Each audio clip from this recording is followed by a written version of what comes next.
দুনিয়ার ব্যাপারে বুঝেন, আরো দেখেন, আরো ভাবেন, একজন একজন করে ভাবেন। দুনিয়া আরো যদি সাজান, খোদার কসম ক্ষণিকের ক্ষণিকের ক্ষণিকের অল্প সময়ের দুনিয়া চমৎকার সাজাইয়াও তৃপ্ত হইতে পারবেন না, তৃপ্ত হইতে পারবেন।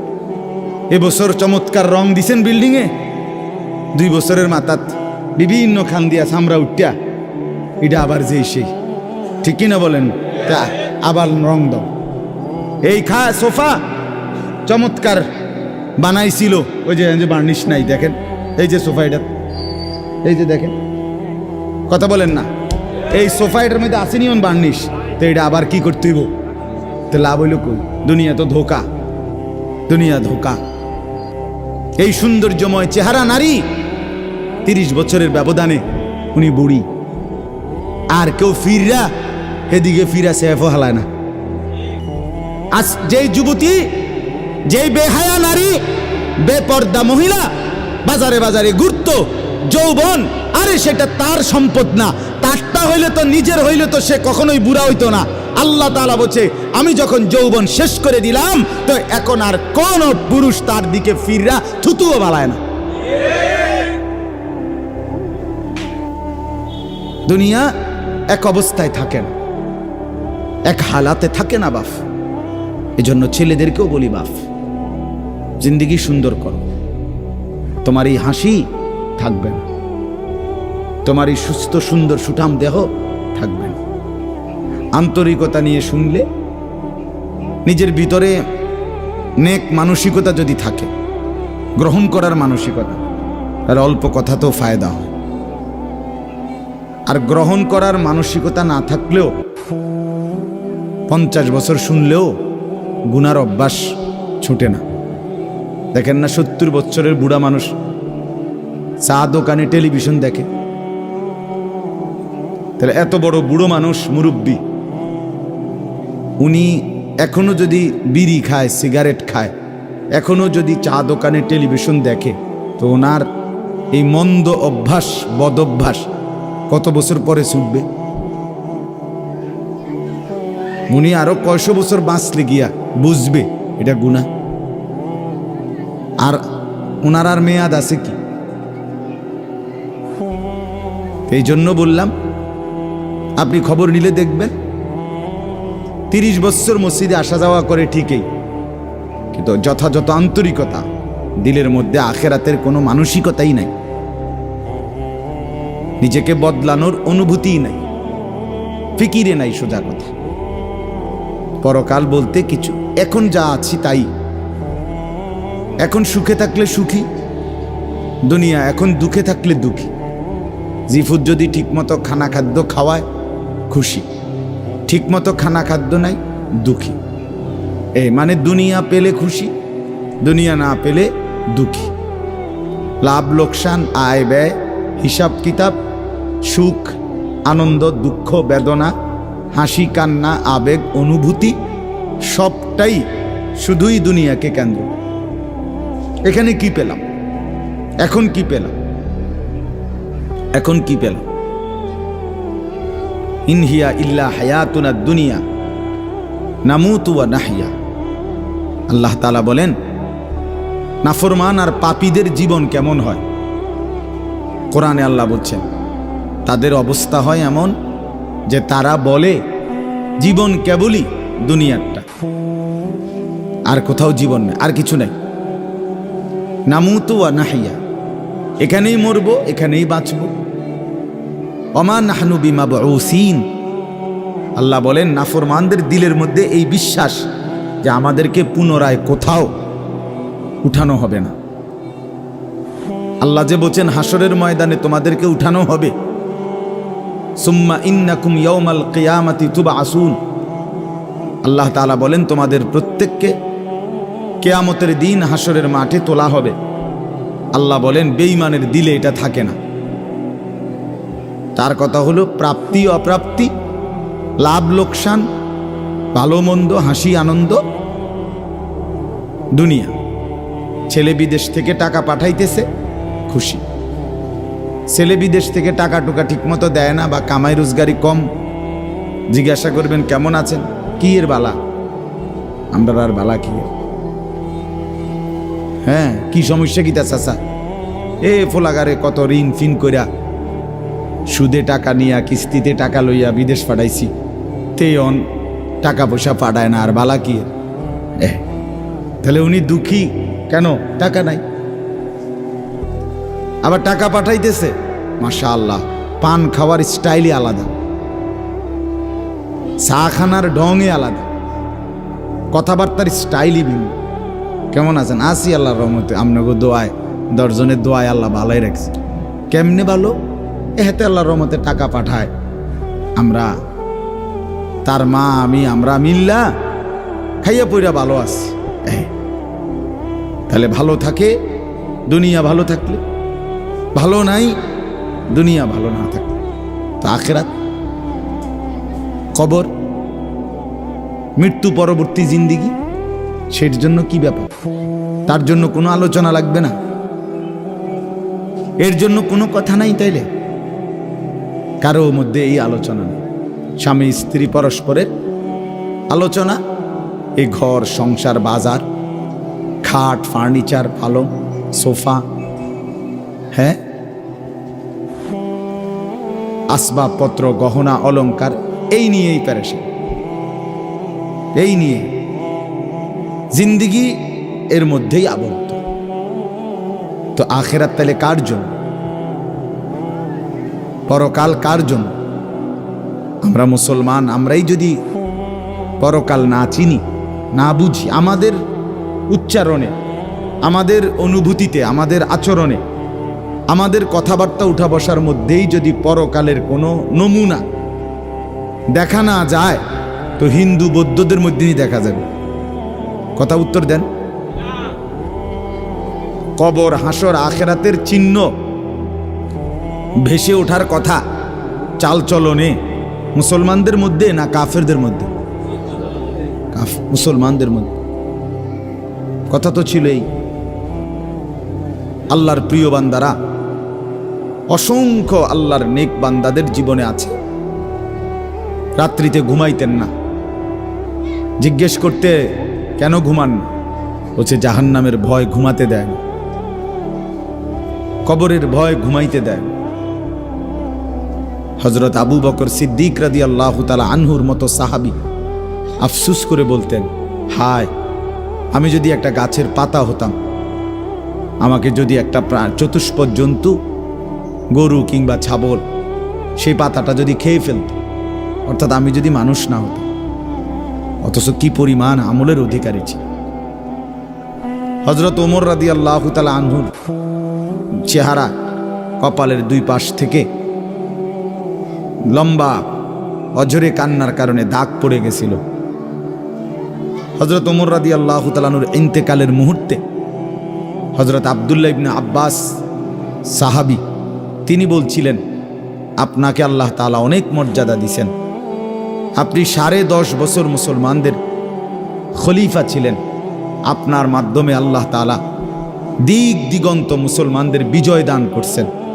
কত রাজ্য, কত এলাকা আপনার এই 10 বছরে বিজয় হয়েছে। আপনার অনেক সম্মান, অনেক মর্যাদা, অনেক গুণ, অনেক বৈশিষ্ট্য। হযরত ওমর রাদিয়াল্লাহু তাআলা আনহু কিতাবের মধ্যে আছে, উনি চোখের পানি ফেলে বললেন আব্দুল্লাহ ইবনে আব্বাসকে, শোনো, আমি আল্লাহ তাআলার কাছে এতটুকু আশা করি শুধু যে আল্লাহ আমার জীবনের যা নেকি আর আমার জীবনের যা গুনাহ, কমপক্ষে আমার নেকিগুলো যেন আমার গুনার মোকাবেলায় বরাবর হয়। অর্থাৎ এতটুকু নেকি যেন কমপক্ষে হয় যে গুনাহগুলোকে মোচন করে দেয়, নেকিগুলো দিয়া গুনাহগুলো যেন মিটে বরাবর হয়। এর দূরে যদি হয় তো আমি আল্লাহর কাছে সন্তুষ্ট নিজেকে মনে করি, আমার এর দূরে সারব। অর্থাৎ নিজের এই বিপুল পরিমাণ নেক আমলকে কিছুই মনে করেন, সামান্য। তা আমাদের পুঁজি কোথায়? আমাদের এই শুক্রবারের শুধু সপ্তাহে একদিনের জুমার নামাজ, এটাই আমাদেরকে জান্নাত এনে দিবে, ঠিক না?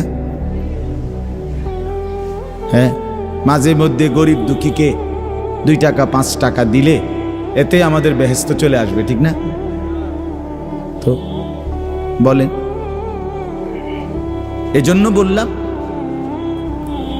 আমরা প্রত্যেকে আন্তরিকতা নিয়ে ভেতরে যারা মনোযোগ দিয়ে শুনুন, দেখবেন আমার আপনার ভেতরে যদি অনুভূতি তৈরি হয়, ভাবনা তৈরি হয়, ফিকির আসে, লাভ।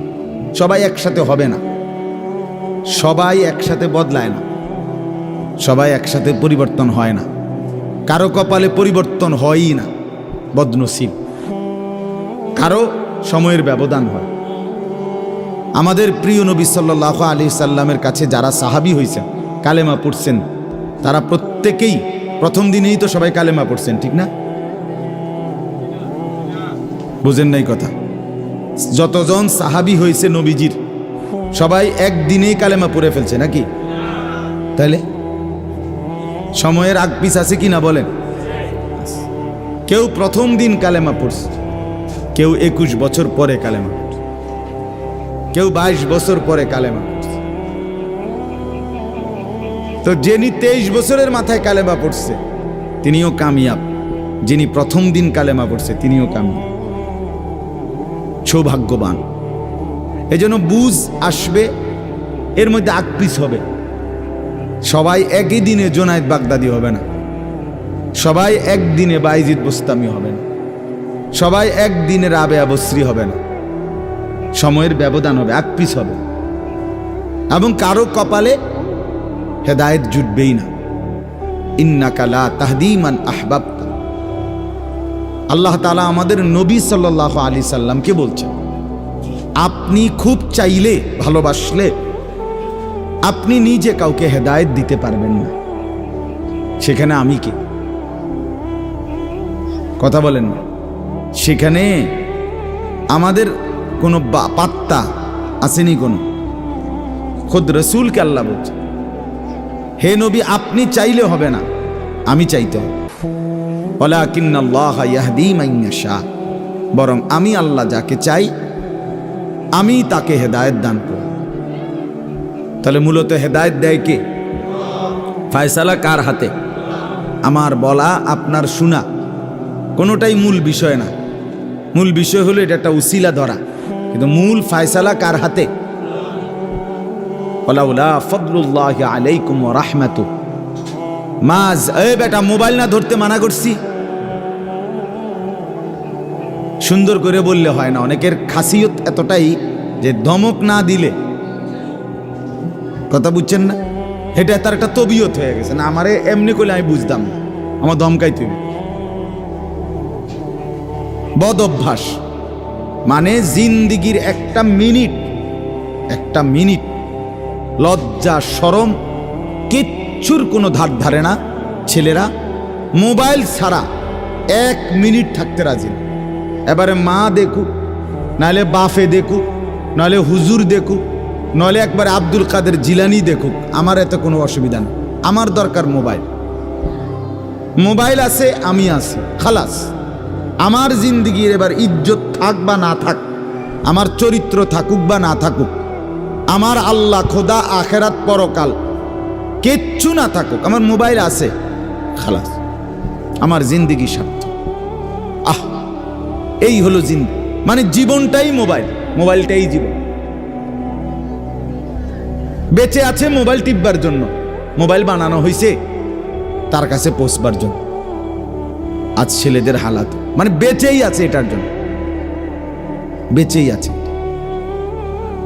জিন্দিগিটাই এটার সাথে সম্পৃক্ত, জীবনটাই এটার সাথে।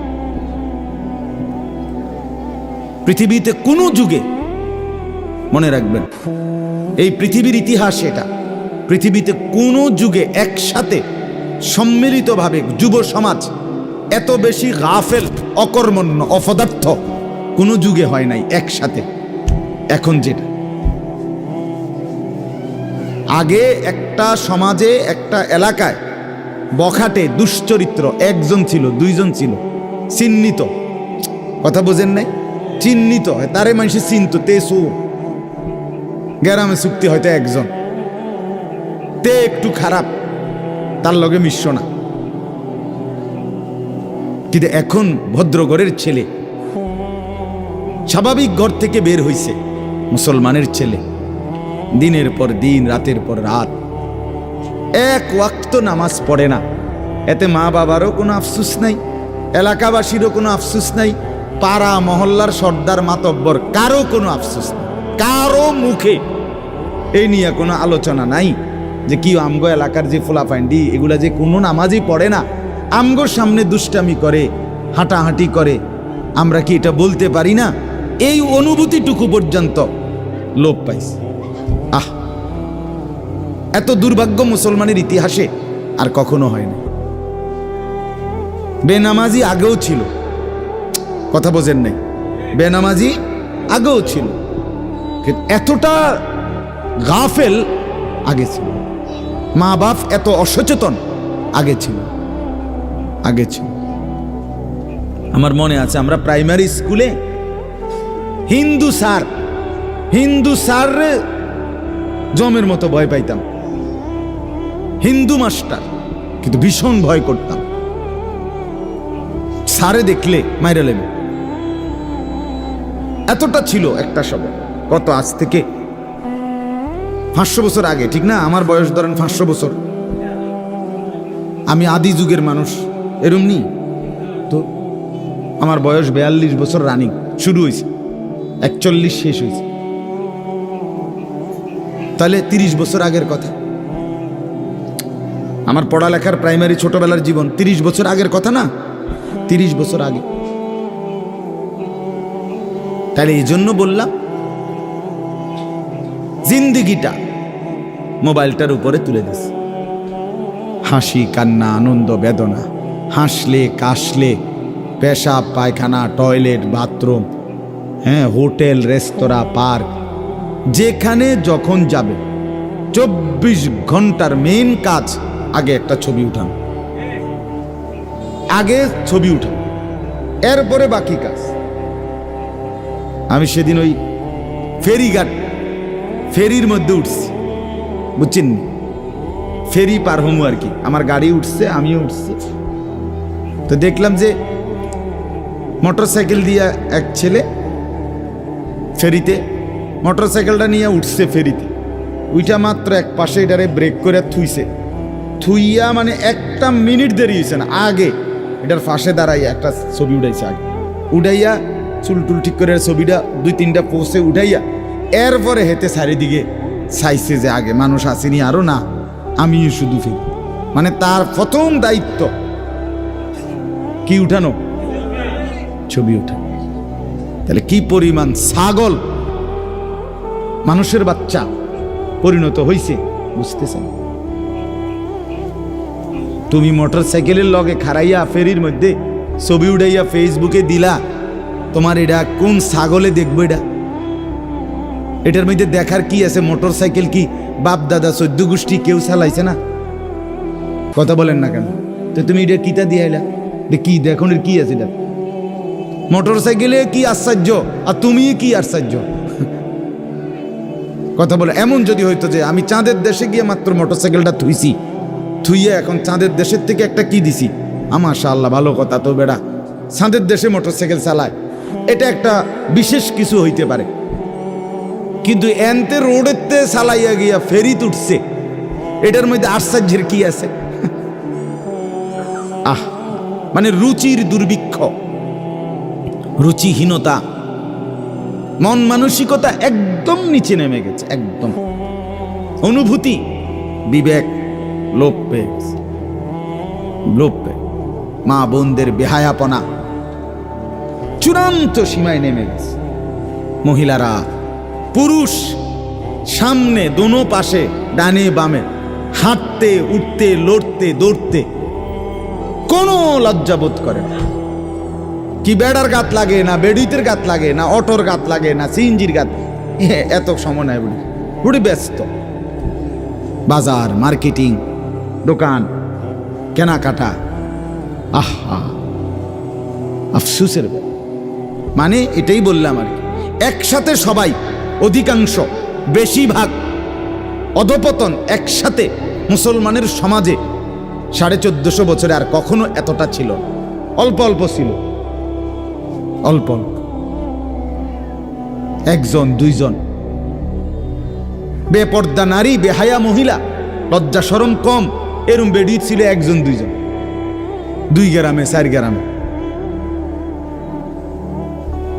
কিন্তু মা বোনদের এখন বাজার আর মার্কেটিং দেখলে মনে হয় না আপনি জিগাইয়ের খবর লইতে বোঝে আপনি বাইক থাকেন কোন টাইমে, সপ্তাহে কোন দিন আপনি বাড়িতে থাকেন কখন আপনি টের। আপনি শনিবারও দেখবেন এবড়ি বাজারে, রবিবার, সোমবার, মঙ্গলবার, বুধবার, বৃহস্পতিবার, শুক্রবার, শীত, গরম, রোদ, বৃষ্টি, বান, তুফান, ঘূর্ণিঝড়, টর্নেডো, সাইক্লোন, সিডর, মহামারী, করোনা, আরো যদি কিছু থাকে, উনি মার্কেটে যাবে, বাজারে যাবে। আহা, আফসুসের ব্যাপার, আফসুসের ব্যাপার, আফসুসের ব্যাপার। আমরা অতিরিক্ত আত্মবিস্মৃত জাতি হিসেবে পরিগণিত হচ্ছি। তো বলতেছি ইনশাআল্লাহ, আমি এই কথাগুলো বললাম, অর্থগুলো আমরা বেফিকির হয়ে গেছি। মুসলমানের সবচেয়ে বড় সম্পদ, এক মুমিনের সবচেয়ে বড় সম্পদ, আল্লাহ নবী সাল্লাল্লাহু আলাইহি সাল্লাম 23 বছরে সাহাবায়ে কেরামের জীবন এবং দিল অন্তরে আখিরাতকে বসায় দিয়েছেন।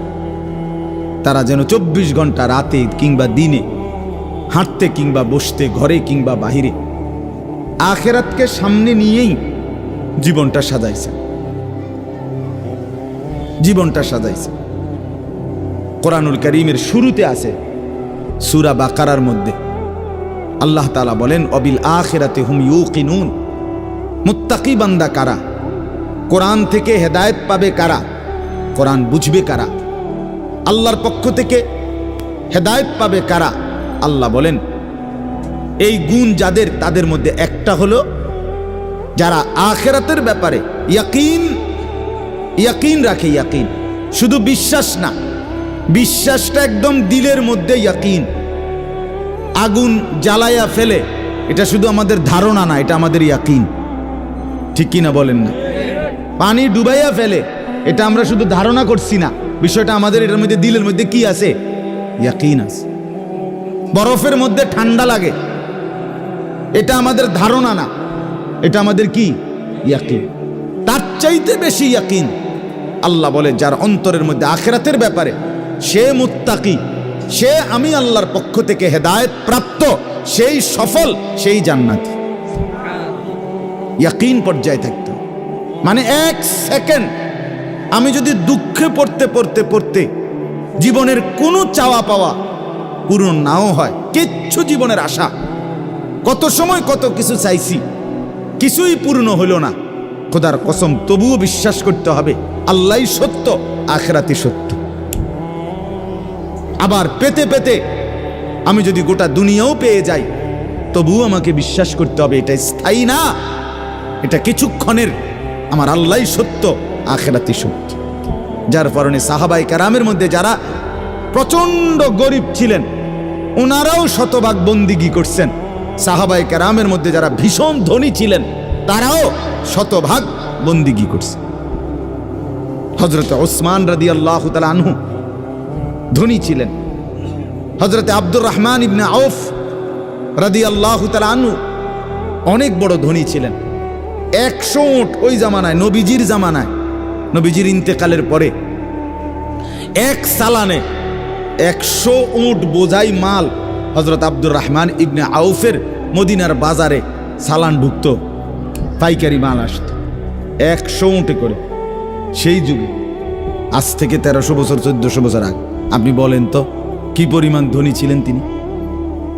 একদিন শুধু হযরত আয়েশা রাদিয়াল্লাহু তাআলা আনহা, নবীজির স্ত্রী, বলছিলেন, আব্দুর রহমান, তোমার এই বিপুল মাল, এগুলার হিসাব দিতে দিতে তুমি তো হাসরের ময়দানে ফুলসেরাত পার হতে গিয়া তোমার কোমর বাঁকা হয়ে যাবে।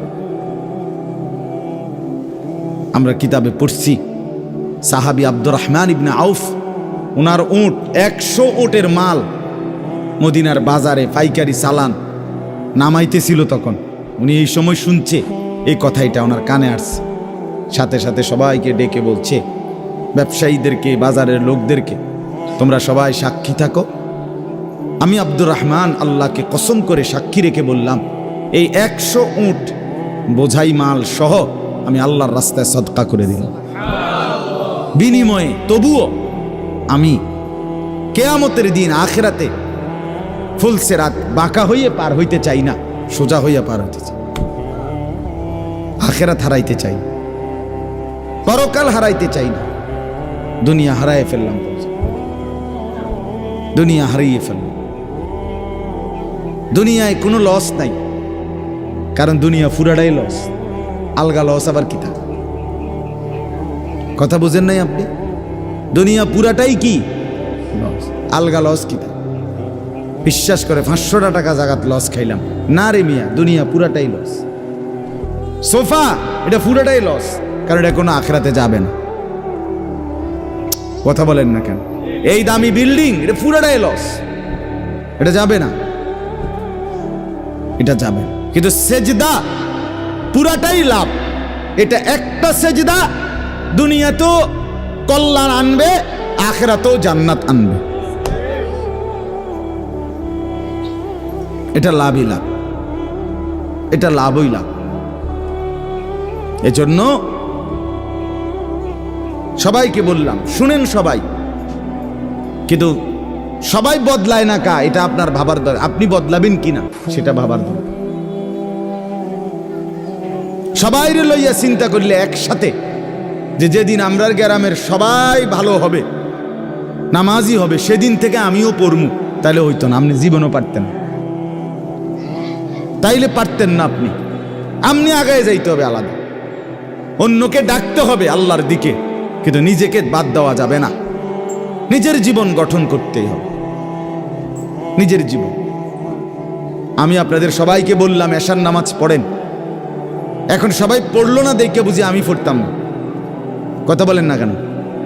সবাই পড়ছে না দেখা আমিও পড়তাম না, এটা কথা? এটা কোনো যুক্তির কথা হইল? উনি কথা বল।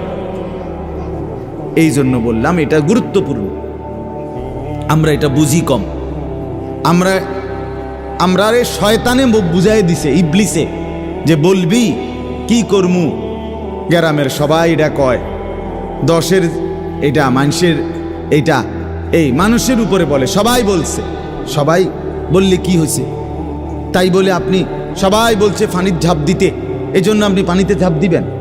সবাই বলছে আগুনে পড়তে, এজন্য আপনি আগুনে পড়ে যাবেন। কোনো বাস যদি অ্যাক্সিডেন্ট হয়, 50 জন যাত্রীর মধ্যে যদি 49 জনও মারা যায়, আর একজন লোক যদি বুঝে সে বাঁচতে পারবে, বের হইতে পারবে, এই কারণে সে যে না 49 জন মরে গেছে, যেহেতু আমার আর বাচ্চা লাভ কি, আমিও মরে যাই, এটা নিয়ে কই বসে, সে কি একা হলেও বাঁচতে চাইবে না? তাহলে আপনি জাহান্নাম থেকে বাঁচতে চাইবেন না কেন? সেটা কি আগুন না? সেটা কি এর চাইতে বড় বিপদ না? তো এজন্য কোরআনুল কারীম আল্লাহ তাআলা বলছেন, প্রথমে সবার কথা বলার আগে বাই সিরিয়াল নবীজিকে, ইমানদারদেরকে সবার কথা বলছে, কিন্তু সবার আগে বলছে কু আনফুসাকুম। আগে এটা বলে নিছে, আগে নিজেকে বাঁচাও, এরপর ও আহলিকুম, পরিবারকে বাঁচাও, এরপর লিতুনদিরা আহলাল কুরা, লিতুনদিরা উম্মাল কুরা ওমান হাওলাহা, নিজ এলাকা এবং তার আশপাশের মানুষকে বাঁচাও, এরপরে বাঁচাও। তাহলে এটা পরে ধীরে ধীরে, আগে নিজেকে বাঁচাও, এরপর পরিবারকে বাঁচাও। বা আনদির আশিরাতাকাল আকরাবিন, এরপর আত্মীয় স্বজনদেরকে বাঁচাও, এরপর মহল্লাবাসীকে বাঁচাও, এরপর গোটা পৃথিবীবাসীকে বাঁচাও। ধীরে ধীরে আগাও, ঠিক আছে, সেগুলোর মধ্যে কম বেশ হইতে পারে, কিন্তু নিজের ব্যাপারে এক বিন্দু ছাড় দিও না, নিজের ব্যাপারে কোনো কমতি করো না। এটা আল্লাহর চাহিদা। ইয়া আইয়ুহাল্লাযীনা আমানু আলাইকুম আনফুসাকুম, রব্বুল আলামিন বলেন, হে ঈমানদারগণ, আলাইকুম আনফুসাকুম, তোমরা প্রত্যেকেই তোমাদের নিজেদেরকে আঁকড়িয়ে ধরো। আলাইকুম আনফুসাকুম, নিজেকে মজবুত করে ধরো। লা ইয়াদুররুকুম মান দাল্লা ইযা ইহতাদাইতুম, আল্লাহ তাআলা বলেন, যে যদি তুমি তোমাকে নিজেকে মজবুত করো, সাজিয়ে তোলো, গড়ে তোলো, আল্লাহ তাআলা বলেন এবার যদি গোটা পৃথিবী গুমরা হয়, খোদার কসম আল্লাহ বলেন তোমাকে আর কেউ পথভ্রষ্ট করতে পারবে না, পথভ্রষ্ট করতে পারবে না। হযরত বাইজিদ বুস্তামি রাহমাতুল্লাহর জীবনীতে আমরা পড়ছি, উনি বলছেন আল্লাহ তাআলার মহব্বত আর মারেফাতের সাধনা করতে করতে আমার দিলের অবস্থা আলহামদুলিল্লাহ এক সময় এমন হয়েছে যে রাস্তার নারী আর রাস্তার দেওয়াল দুইটার মধ্যে আমার কাছে আলাদা কোনো পার্থক্য মনে হইতো না। আমাদের পাকিস্তানের বিশ্ববিখ্যাত দাঈ, দাওয়াত তাবলীগের মুরব্বী হযরত মাওলানা তারেক জামিল সাহেব দামাত বারাকাতুহুম বলেন, দীর্ঘ 25 বছর টানা পৃথিবীর কত দেশের আমি ঘুরছি, উনি সারা বিশ্ব ঘুরে প্রমাণ বয়ান করেন যে এই 25 বছরের ভিতরে আমি আল্লাহকে সাক্ষী রেখে বলতে পারি একবারের জন্য আমার চোখ কোনো ভিন নারীর দিকে ইচ্ছা করে আমি তুলিনি।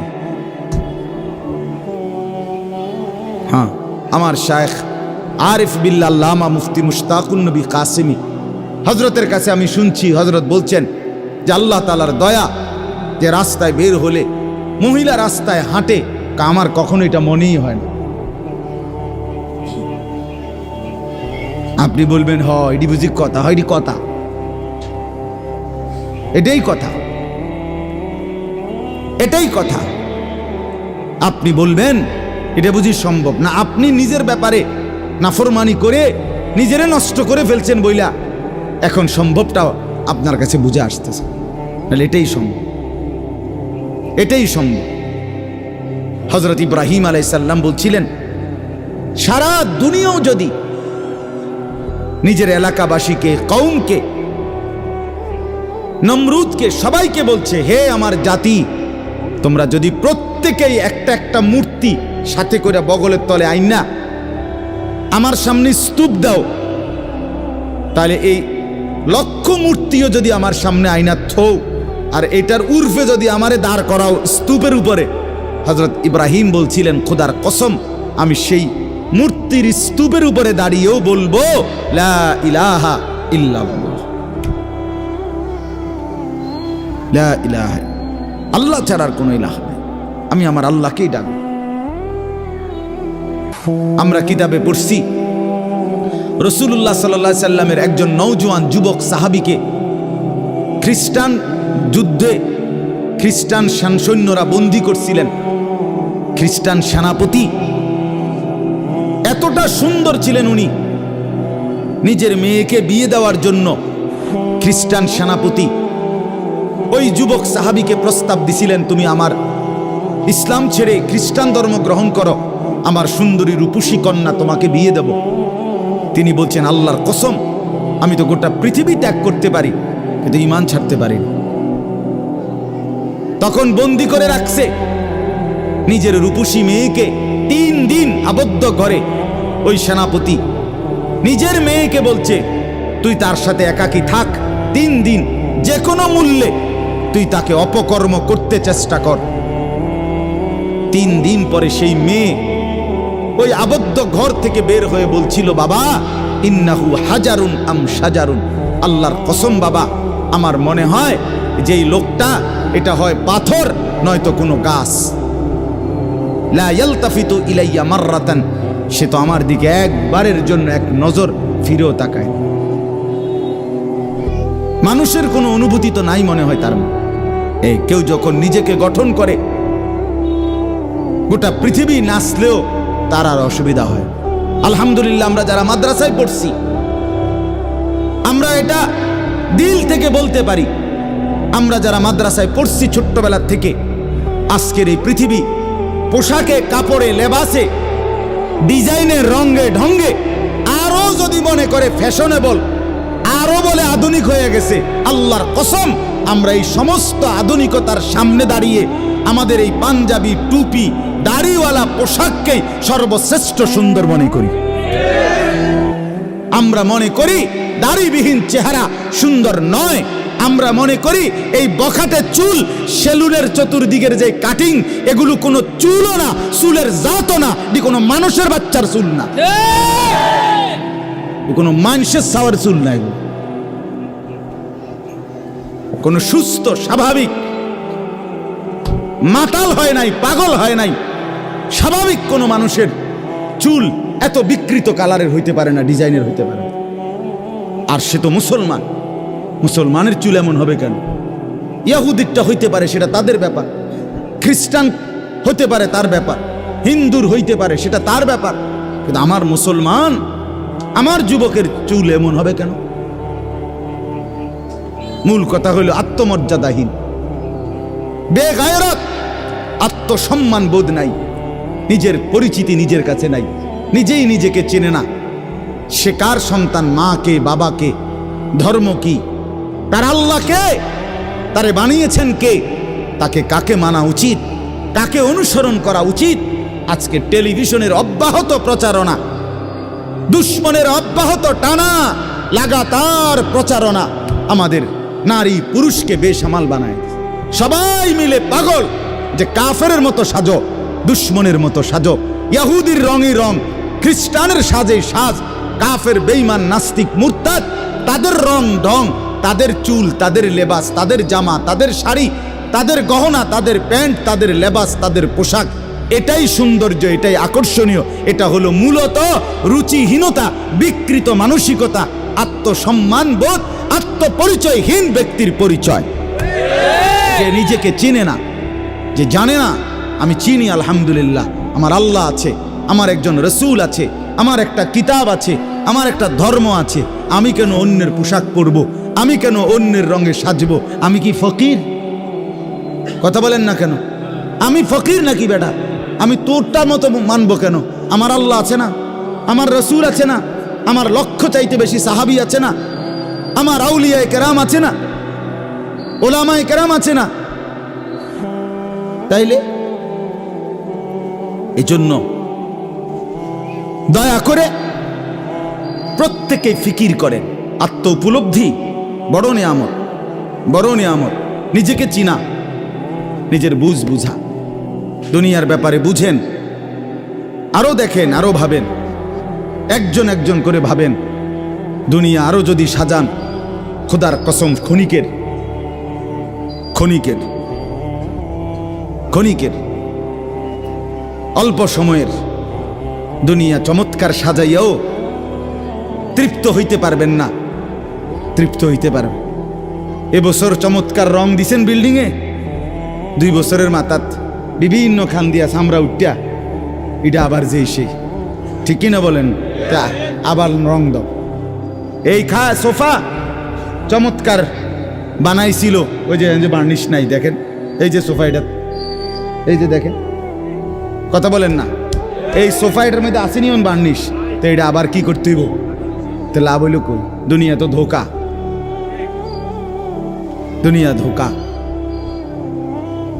এই সৌন্দর্যময় চেহারা নারী, 30 বছরের ব্যবধানে উনি বুড়ি, আর কেউ ফিররা সেদিকে ফিরা সেফও হালায় না। আজ যেই যুবতী, যেই বেহায়া নারী, বেপর্দা মহিলা বাজারে বাজারে ঘুরতো, যৌবন, আরে সেটা তার সম্পদ না, তারটা হইলে তো নিজের হইলে তো সে কখনোই বুড়া হইতো না। আল্লাহ তাআলা বলছে, আমি যখন যৌবন শেষ করে দিলাম, তো এখন আর কোন পুরুষ তার দিকে ফিররা থুতুও বাড়ায় না।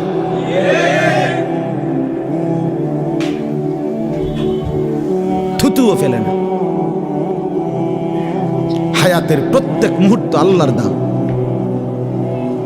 দুনিয়া অল্প ক্ষণিকের, দুনিয়ার প্রত্যেকটা অবস্থা পরিবর্তনশীল। এই যে বৃষ্টি হচ্ছিল, এখন নাই, আবার একটু পরে হইতে পারে। এই যে অন্ধকারে ঢাকা, এটা স্থায়ী না, একটু পরে আবার সকাল হবে। এই যে চমৎকার আলো, এটা স্থায়ী না, একটু পরে আবার সন্ধ্যা হবে। এই তো হাসতেছে লোকটা, কিছুক্ষণ পরে আবার কাঁদবে। এই সুস্থ মানুষ, কিছুক্ষণ পরে আবার ব্যারাম, রোগ, এরই নাম দুনিয়া। ঘুরতে থাকে, পরিবর্তনশীল, স্থায়ী না। অল্প সময়, অল্প সময় দুনিয়া, অল্প কিছুক্ষণের। আখিরাত স্থায়ী, মৃত্যু পরবর্তী জিন্দেগি স্থায়ী।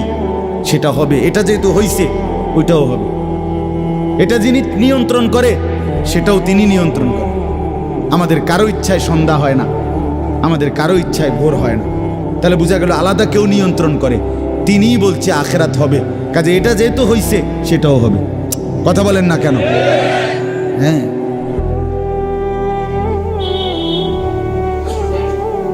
বলে বাসর রাত যত আকর্ষণীয় রাতই হোক ভোর হয়ে যায়, জেলখানার রাত, ফাঁসির রাত যত মুসিবতেরই হোক ভোর হয়ে যায়।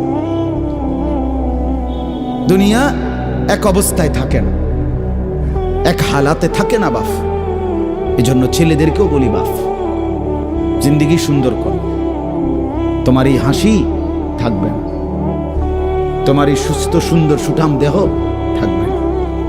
আমি কালকেও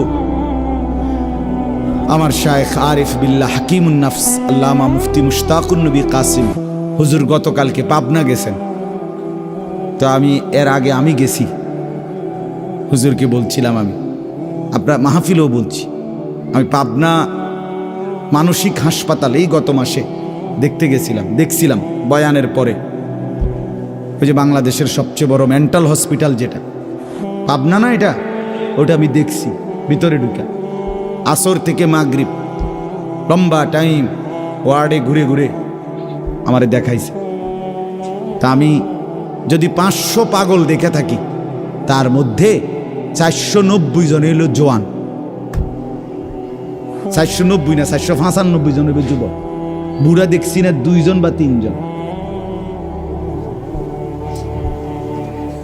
বুঝছেন? সব যুবক।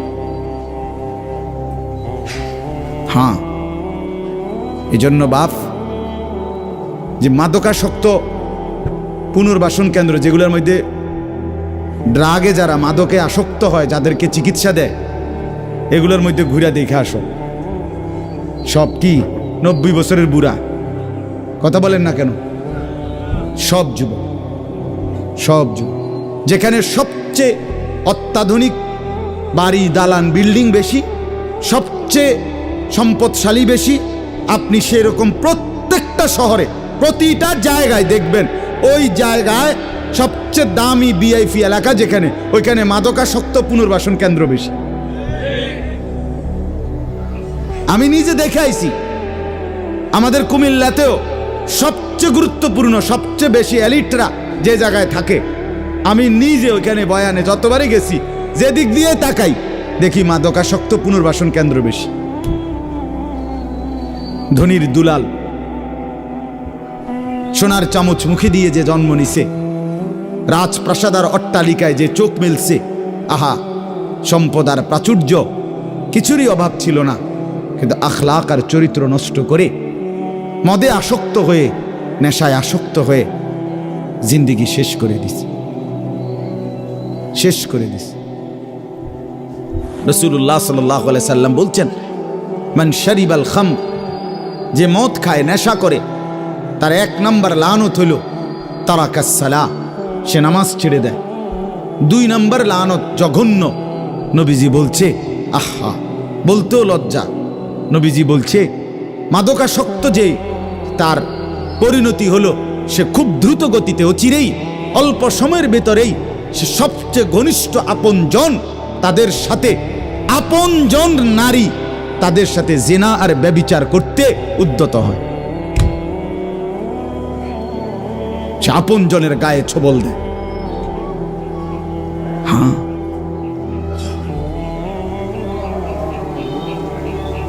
এজন্য জিন্দিগি গঠন করা, দুনিয়া নিয়া খুব বেশি মাতামাতি চলতেছে, খুব বেশি দুনিয়া সাজাইতেছে সবাই। সুন্দর গাড়ি, সুন্দর বাড়ি, সুন্দর পার্ক, সুন্দর হোটেল, সুন্দর রেস্তোরাঁ, সবার চেষ্টা দুনিয়া লোভনীয় করা। একটা বোরখা গায়ে দিবে নারী, এইটার উপরে সে ডিজাইন করতে করতে এটারে আর বোরকার মেন যেই অস্তিত্ব এটার নাই। এটার মধ্যে এই পরিমাণ রং ঢং লাগাইছে, এবারে এটার মধ্যে বোরকা কোনটা এটার খুঁজে পাওয়া যায়। অসভ্যতা, মানে একটাই মাকসাদ, নিজের দেহ দেখাও, আবার কাপড়ের রং ঢঙও দেখাও, তাহলে হায় বোন, তোমার পর্দা কোনটারে বলে? তাইলে পর্দা কোনটাই বল? যদি বেড়াই ঘাস খায় তো সেই বেড়া দিয়ে লাভ কি? যদি বোরকাই রঙ্গিলা হয়, বোরকার মধ্যে যদি ফুল টুল লাল নীল রঙ্গিলা হয়, তো সেটাও তো পুরুষ লোভের দৃষ্টিতে দেখবে, তো ঢাকবে কি? কে কারে ঢাকে তাইলে বলে? এজন্য দয়া করে প্রত্যেকেই, ছেলেদেরকেও বললাম, বাবাদেরকেও বললাম, মা বোনকেও বললাম, প্রত্যেকে দুনিয়ার মোহ কমান। দুনিয়া অল্প কিছুক্ষণ, দুনিয়া কতক্ষণ বলেন না? আখিরাত স্থায়ী, আখিরাত স্থায়ী। দুইটা মিলান একসাথ করে। দুনিয়া বাদ দিতে বলি না, দুনিয়া বাদ দিয়েন না, বাজার আমরাও করি, দুনিয়া বাদ দিতে বলি নাই, আখিরাত বাদ দিতে নিষেধ করছি।